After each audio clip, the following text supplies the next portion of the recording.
তৈরি হচ্ছে আমার সবজির বাগান।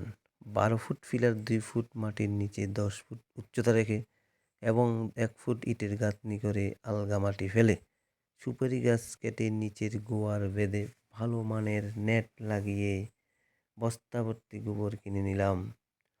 উপর থেকে ঘরের ভিতর যাতে বর্ষার জল কম পড়ে তাই লোহার পাইপ কিনে রং করে দুচালা সিস্টেম করে নেট লাগালাম। সঙ্গে সঙ্গে আমার কিছু প্রিয় সবজি লতা সিম লাগিয়ে তার বাউনিও দিলাম। কিছু কিছু জায়গায় পৌষ কুমড়, ঝিঙ্গা, চাল কুমড়, শসা, শসিন্দা ইত্যাদির বীজও হাতে করে গোনা কিছু মোটা শিমনাথ বেগুনের চারা, জুমের বেগুন ও কারকল লাগালাম।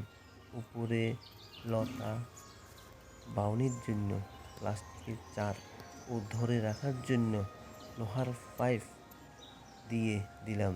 এছাড়া মাঝখানে দুচালা ঘরটাকে সাপোর্ট রাখার জন্য একটা পিলার ও দিলাম। এই হচ্ছে আমার আপাতত সবজির ঘরের পরিক্রমা শুরু করলাম। আরও কিছু আপডেট পেতে আপনারা আমার প্রিয় ফেসবুক ফ্রেন্ডরা সাবস্ক্রাইব, লাইক ও শেয়ার করুন। নমস্কার।